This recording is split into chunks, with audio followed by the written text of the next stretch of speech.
आज हम पढ़ने वाले हैं प्लेट टेक्टोनिक थ्योरी। अब ये जो टॉपिक है वो बहुत ज़्यादा इंटरेस्टिंग है और बहुत सिंपल भी है। सिंपल इसलिए है क्योंकि हमने पिछले 3 लेक्चर्स में इसका जो बेसिक कॉन्सेप्ट है वो हमने पढ़ लिया है, हमें बेसिक पता है, तो अब इसे समझना बहुत आसान है। आई होप आपको मेरे पिछले 3 लेक्चर्स आपने देखे होंगे। अगर नहीं भी देखे हैं तो आप मेरे चैनल में जाके पिछले 3 लेक्चर्स देख सकते हैं, ताकि आपको एक कंसेप्ट आइडिया हो जाए कि हाँ हम इसमें पढ़ने क्या वाले हैं। अब जब हम प्लेट टेक्टोनिक थ्योरी के बारे में पढ़ते हैं ना, तो एक क्वेश्चन हमारे दिमाग में आता है कि अच्छा तो टेक्टोनिक प्लेट्स होती क्या है ना, डेफिनेशन क्या है, वो चीज़ क्या है जिसके बारे में हम पढ़ेंगे। अब हमने जब इंटीरियर ऑफ अर्थ स्ट्रक्चर वाला चैप्टर पढ़ा था तो वहाँ पे हमने एक चीज़ पढ़ी थी कि अपर मेंटल लेयर में 2 लेयर्स होती हैं, लिथोस्फीयर एंड अस्थिनोस्फीयर। जो लिथोस्फीयर है ना, वहाँ पे प्लेट्स भी प्रेजेंट होती हैं। अब लिथोस्फीयर बनता किस चीज़ से? क्रस्ट और अपर मोस्ट मेंटल की लेयर से, है ना, उसी चीज़ में लिथोस्फीयर प्रेजेंट है। प्लेट्स वो होती हैं, मतलब कि जब लिथोस्फीयर को हम डिफरेंट पार्ट्स में डिवाइड करते हैं तो उन पार्ट्स को हम प्लेट्स बोलते हैं। अब ये बनती कैसे? ये बनती हैं दोनों ही, ओशनिक क्रस्ट और कॉन्टिनेंटल क्रस्ट दोनों से मिलकर बनेगी, ठीक है, वो प्लेट्स होंगी। इसमें कोई मतलब कॉम्प्लेक्स कोई डेफिनेशन नहीं है, सिंपल है कि लिथोस्फीयर को जब हम डिफरेंट पार्ट में डिवाइड करेंगे तो वो प्लेट्स होंगी। प्लेट्स में दोनों ही इन्वॉल्व होंगी, कॉन्टिनेंटल और ओशनिक क्रस्ट दोनों क्रस्ट से बनेगी वो। अब एक चीज़ हमें याद रखनी है कि जो प्लेट्स है ना, जो उस अस्थिनोस्फीयर के ऊपर जब ये फ्लोट करती हैं तो ये हॉरिजॉन्टली फ्लोट करती हैं, ठीक है। ये चीज़ आप याद रखना कि प्लेट्स हमेशा अस्थिनोस्फीयर में हॉरिजॉन्टली फ्लोट करेंगी। और ये क्यों, कैसे फ्लोट करेंगी, किस वजह से, क्या फोर्स होगी, ये हमने पिछले लेक्चर्स में पढ़ा है, कन्वेक्शनल करंट की फोर्स। अब कन्वेक्शनल करंट क्या होता है, डिटेल में आप पीछे देख लेना, मैं आपको क्विक रिकैप दे देती हूँ डेफिनेशन का। कन्वेक्शनल करंट वो होता है कि जब कोर से इंटेंस हीट ट्रांसफर के मेंटल में जाती है ना, तो वहाँ पे जो रॉक्स है ना उनको वो मेल्ट करके मोल्टन स्टेट में लेके आ जाती हैं। जब वो सॉलिड रॉक्स को हम मोल्टन स्टेट में ले आएंगे तो वो धीरे धीरे हीट की वजह से ऊपर जाएंगे। जब वो सरफेस में जाएंगे ना, वो ठंडा होकर वहाँ पे एक नई क्रस्ट बना देंगे। जब वो नई क्रस्ट बनाएंगे तो वो जब ठंडे हो जाएंगे तो वो डेंस स्टेट में आ जाएंगे। जब वो डेंस स्टेट में आ जाएंगे तो फिर से मेंटल के अंदर चल जाएंगे। अब ये जो साइकिल है ना कि कोर से ऊपर जाके सरफेस से दोबारा फिर से मेंटल में आ जाना, ये साइकिल रिपीटेड टाइम में होता रहेगा, बार बार। जब ये साइकिल बार बार होता है ना प्रोसेस, तब हमें एक नया करंट मिलता है, वो मिलता है हमें कन्वेक्शनल करंट, जो प्लेट्स को मूव करने में मदद करता है और वही ड्राइविंग फोर्स है behind the drifting of continents. ये चीज़ आपको पता होनी चाहिए कि प्लेट्स के मूव करने के पीछे कन्वेक्शनल करंट ही है। डिटेल में आप पीछे पढ़ सकते हो कि एक्चुअल में कैसे काम करता है वो। अब ये जो प्लेट्स है ना, ये 2 पार्ट्स में डिवाइडेड है, 2 पार्ट्स में। एक तो होंगी जो मेजर प्लेट्स है और एक होंगी माइनर प्लेट्स। अब मेजर प्लेट्स के नाम से पता चल रहा है कि बड़ी प्लेट्स होंगी, बहुत बड़े साइज में होंगी और बहुत बड़ा एरिया कवर करेंगी वो। माइनर के तो नाम से पता चलता है कि छोटी सी होंगी प्लेट्स, छोटा एरिया कवर करेंगी, है ना। अब मेजर प्लेट्स में जो प्लेट्स होती है ना, वो कॉन्टिनेंटल क्रस्ट और ओशनिक क्रस्ट दोनों को ही इंक्लूड करेंगी। मैक्सिमम टाइम जब प्लेट्स बनती हैं इसमें दोनों ही क्रस्ट इन्वॉल्व होती हैं।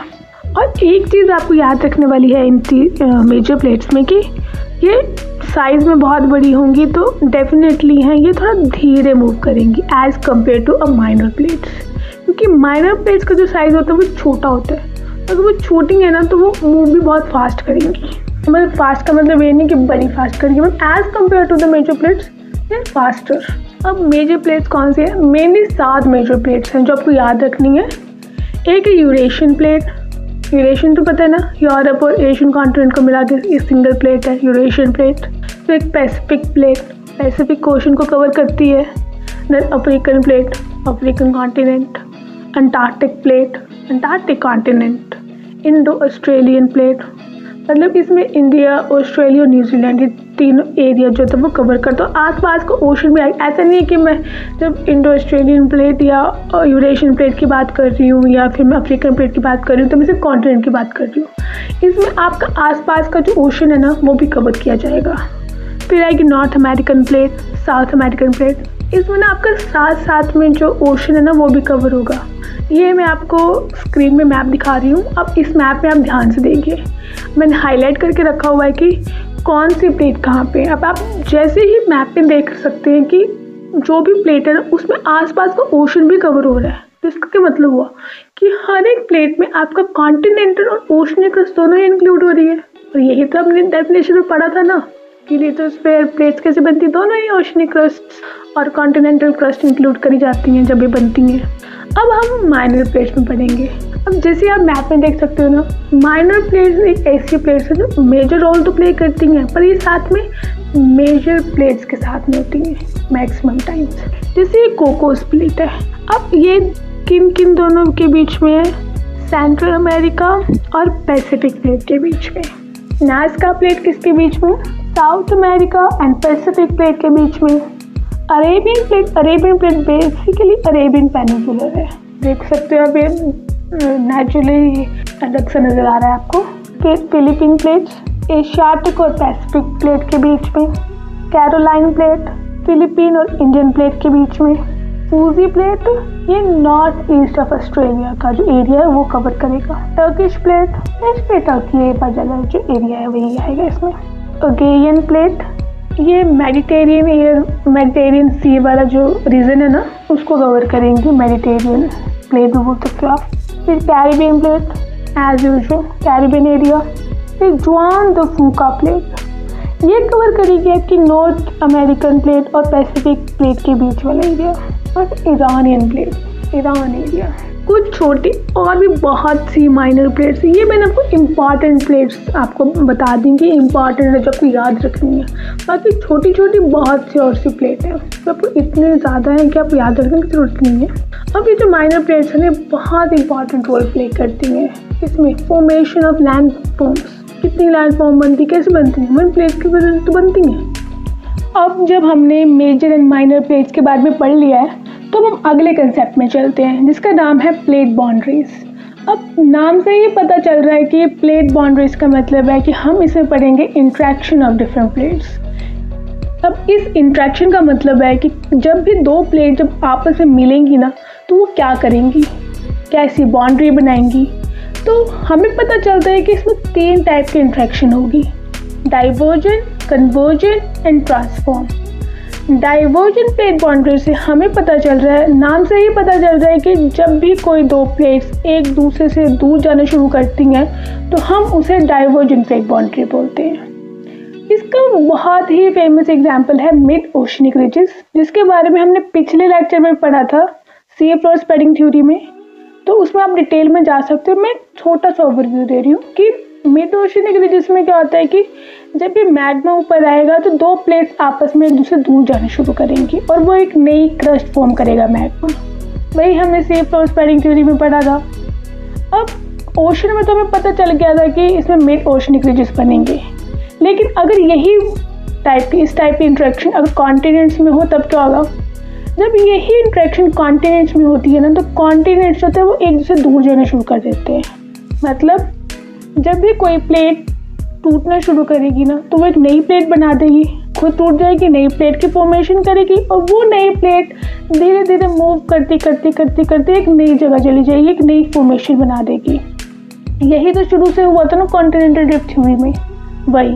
अब करंटली इसका जो एग्जाम्पल है वो है ईस्टर्न अफ्रीकन रिफ्ट वैली।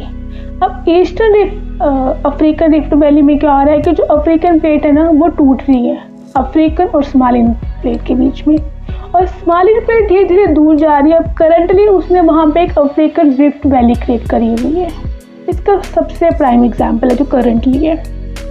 अब डिस्ट्रक्टिव जो प्लेट बाउंड्रीज है हमें इससे पता चल रहा है कि इसका दूसरा नाम कंस्ट्रक्टिव प्लेट बाउंड्रीज भी बोल सकते हैं। मतलब क्यों, क्योंकि इस इंट्रैक्शन से ना नई क्रस्ट की फॉर्मेशन होगी, है ना, mid oceanic ridges.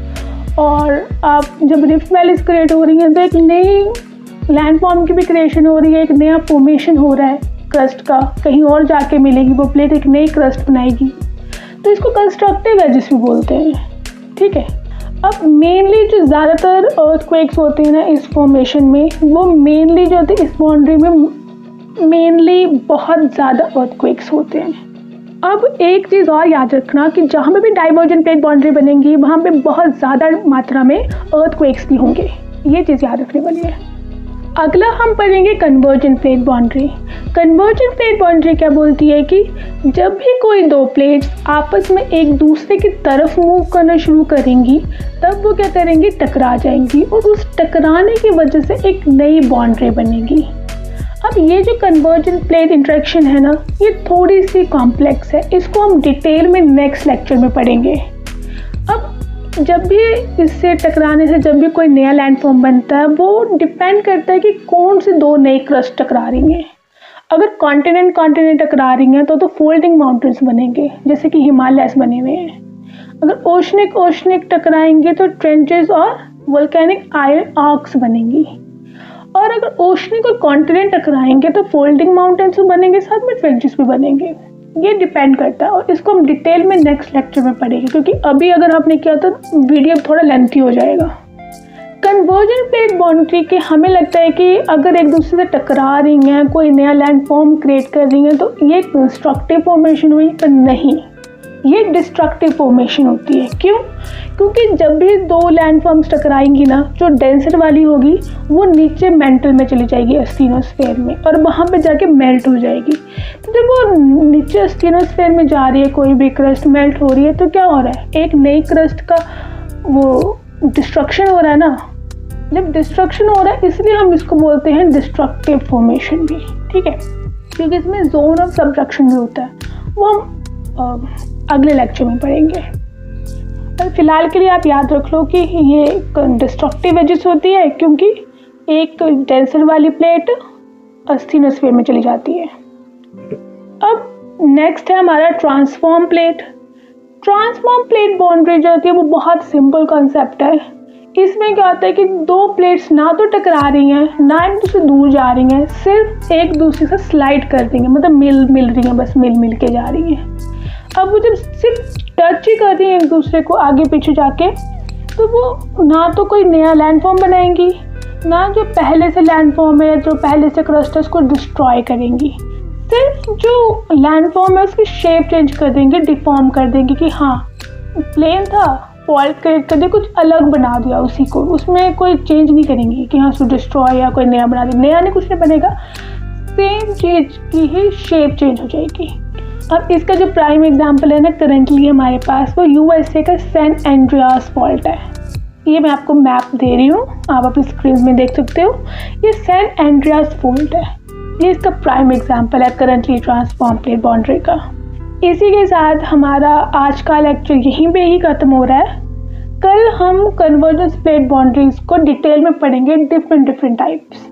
Formation of Himalayas भी इसमें आएगी जो हम डिटेल में पढ़ेंगे। तो तब तक के लिए गुड बाय।